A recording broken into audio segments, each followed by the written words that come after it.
Hey, welcome back to the Positive Podcast. Glad you're tuning in. The host, Jeremy Todd, back in better than ever. I am jacked up, fired up, but sometimes I'm not.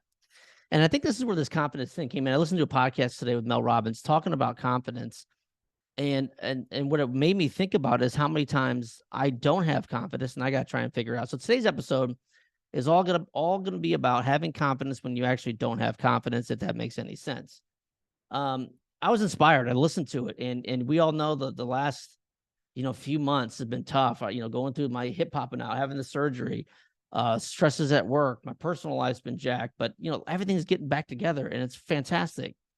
But even going through those tough times, I have to have that confidence. And what I figured I'd do today is share some of the things that Mel talked about, but also share some of the things that I talk about when we talk about having that confidence, even when you don't have the confidence. I know it's a catch-22 or very cliche, but it's true. Um, it's actually more true than you think, because I come across, for people that know me, that they think I've got all this confidence, but man, oh man, it's tough. I'm just like you, like, the authentic Jeremy Todd, that I don't have a lot of confidence most of the time, but I rely on some things to help me get through it. And let's go through these lists. I got 7 things on this list of how to have confidence when you don't have confidence. Number 1, let's get right into it. Mel Robbins, again, I listen to her podcast. If you haven't listened to her podcast, then do it. Jamie Langham, one of my BFFs, she got me turned on to it with actually an audio book. It was Kick-Ass with Mel Robbins. Check it out. But she said, this is what I love about this. She said, confidence is an action. And I thought about this, is confidence is an action. What is that? What the hell does that mean? And she goes on to explain it, that you can't sit on your ass on the couch and have confidence. You literally have to get up, no matter what you're doing, and get off your ass and do something. You got to get up and take action. The action will create confidence, but it's hard to do, right? When you're sitting on the couch, woe is me, the life sucks. We all know that I hate this time of the year with the weather. It's shitty and it's cold and it's cloudy. I can't stand it. But if I sit on the couch, I'm not going to get any confidence. I got to get up off my ass and do something. So again, remembering that confidence is an action and not stationary, that, to me, that small thing really, really resonated with me today. And I hope it resonates with you. Number 2 is boy, this is a big one. We've talked about, I think we probably talk about this every single episode. Self-sabotage, or the imposter syndrome. We all know that, man, oh man. I was just having a conversation about, literally about 7 or 8 minutes ago, going through some work stuff, and you talk about that imposter syndrome. People say they have imposter syndrome. I've got imposter syndrome. But what I also know is that if I continue to sit and just sit on the sidelines, that imposter syndrome will paralyze me. How do you say that? It's analysis by paralysis, or no, paralysis by analysis. I will figure out every possible way in the world to self-sabotage myself and give myself to the imposter syndrome. Yes, I know it's not easy. I get it all. But sometimes you just got to, like, blow through all that bullshit and just take it on. Because what I've learned throughout my life, and I've been very, very fortunate and relatively successful, that most of the time it's not nearly as bad as what I thought it was. I go to some meetings and I'm like, I am by far not the smartest person in the room. I am out of my league. But what I do know is this: the longer I stay in it, the more time I just take that beating, the stronger I get, and the more my confidence builds.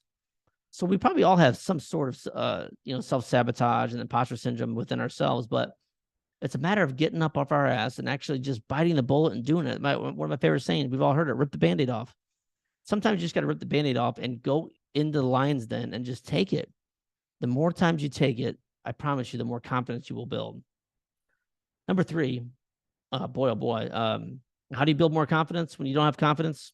Continue to fail. I sometimes, and I don't know why. Well, I do know why, because I'm getting used to it. I fail all the damn time. And I know it's very cliche to say that. People say, well, what are my questions, right? How has failure shaped your life? Failure shaped my life because I'm constantly failing. But I've worked that muscle. When I have a failure years ago, if we reverse time and go back in time to when I was living in Chicago, completely broke, and I took my series 6 and 63 test to become a licensed broker, I failed that damn thing, I think, well, for sure 3 times, maybe 4 times. And I was a disaster. I remember going back to the apartment with my ex-wife and just literally Niagara Falls crying like a little baby. I wasn't conditioned to failure yet. Looking back, those are the times that have really built me up. I can fall back on those major failures in my life. And let's be real. If we fast forward now, my marriage failure, right? I mean, that's real talk. It obviously didn't work out. So how do I rely back on that and become a better person, become a better man, boyfriend, husband? What do I do and what do I pull from that? If I don't go through those tough times, if I don't fail, I'll never get any better. Never. And I'm not trying to tell everybody to go out there and get divorced.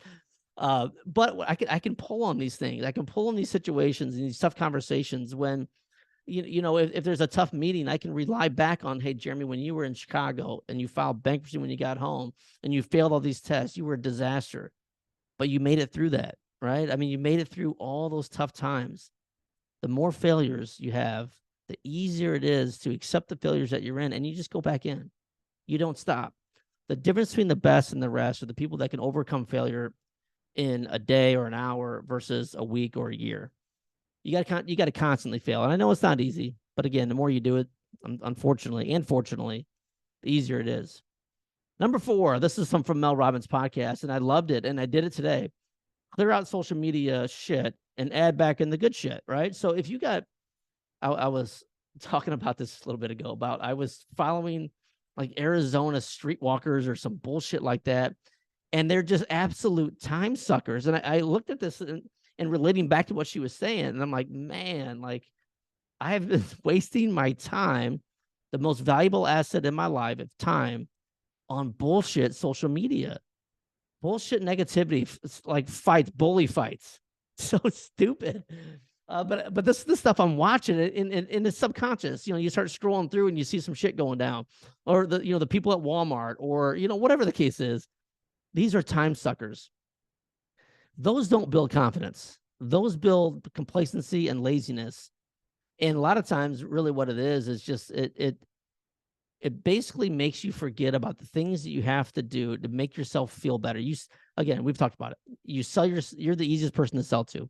You sell yourself the reasons why you don't want to do things, and you sell yourself the reasons why you can get out of this and not take a test or not try for the new job or ask the girl for a date or ask the guy for the date. We sell ourselves reasons why we can't do things. It's easy, right? But when we look at these things on social media, it gives us an excuse to wipe away time that all of a sudden it gets late. I'll do it tomorrow. Do that today. Go through your social media and, unfollow the people that you don't know. I mean, I've got a jillion people that I don't know that I've unfollowed today. Stay friends, but unfollow. I've got a lot of those on there that I did that today. And, it changes your feed and I'm going to continue to do that. It's not something I can do within an hour. There's a lot of bullshit in there, but I'm going to continue to clear it out. Number 5 is easy. Podcasts and books. I mean, turn your car into a classroom. I tell people all the time, what do you listen to in the morning? When I listen, every morning I get up. I was on that TD Jakes kick for a long, long time. I love that dude. That helps keep my mindset. And now I've been on Mel Robbins kick, audiobook, David Goggins. But when I wake up and I'm in that little zone where it's between, out of bed and before you're walking out the door, that little time is extremely, extremely important. How do you book in your deals or your days? I book in my days book in my days by having a podcast or audio book in the morning and getting my mindset right. And when I leave work at the end of the day, I do the same thing. I try and get my mind right. It's extremely important. I mean, again, like, I coach people and train people every single day, and I say the same things to them. And let's be real. 1 out of 20, 1 out of 10 actually do that.